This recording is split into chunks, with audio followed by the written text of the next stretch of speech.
Hey everyone, hope you're all having a fantastic day. Today I will be doing a cold air intake install on my 2014 Mazda 3 2.0. So yeah, first thing we'll want to do is take out my stock air intake box and take out all the wiring.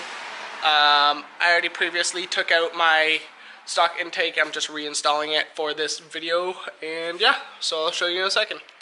So first thing you want to do before taking everything off, all the bolts and everything, you will want to first disconnect to this hose that runs into your intake box. And then, here we go. Let me set this up quickly. Did you accidentally summon me? Oh. And then from there, you'll want to undo. There is this little 8mm bolt here that will undo. I already have everything loose.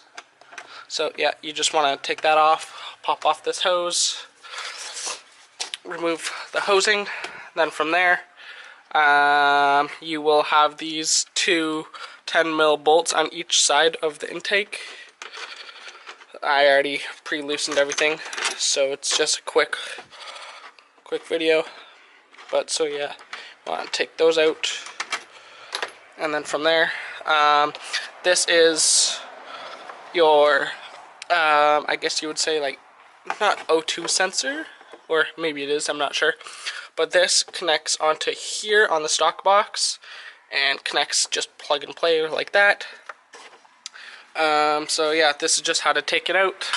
So once you disconnect that and this and disconnect this hose, you should be good. Sorry for all the noise, people are just driving by blasting music.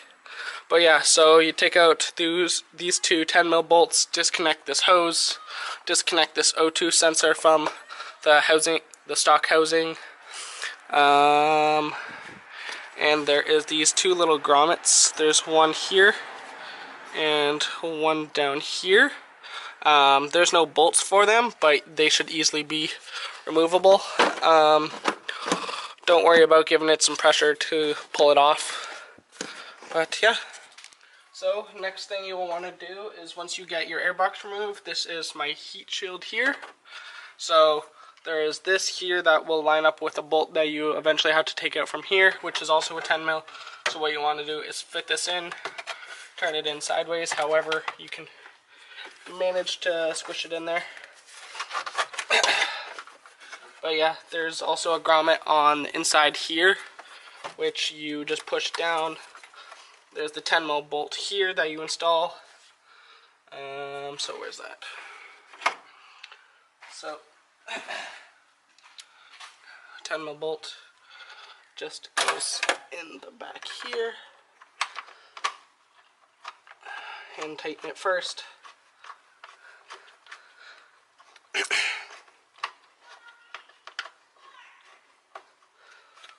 a pretty quick installation.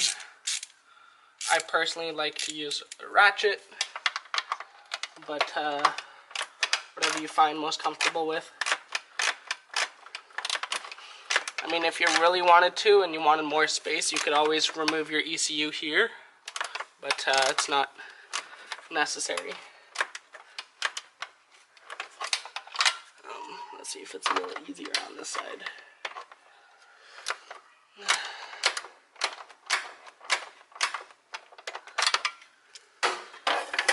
That. That's good. So from there, you can either do your tubing here. This piece here connects straight to this here, which is I'm not necessarily sure. I'm not great with names. But yeah, so you just want to take your hose and run it under everything how you unhooked it from last time. Take this, kind of, I guess you would say, just kind of like wedge it in there.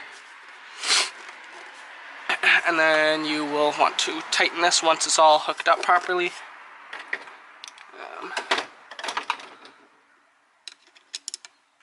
That's a flathead.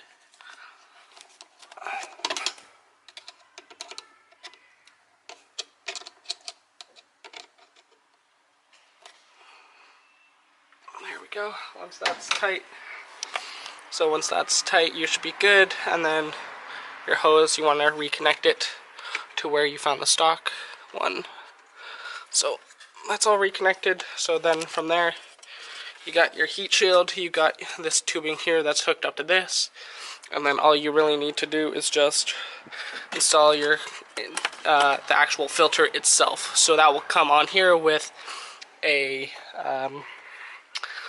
clip like this, and then it should be all good to go. Don't forget that you also do have your sensor down here that connects to this, so don't forget to plug this in. Alright, so I got everything reconnected. The filter is hooked up with this piece here that you just tighten with a flathead. I reconnected my O2 sensor, I believe it's called. Connected my pipe that is ran to up here. There's no clips for that, but then I have this one here. So everything's all tight. I'll go start up my car and you can hear how it sounds.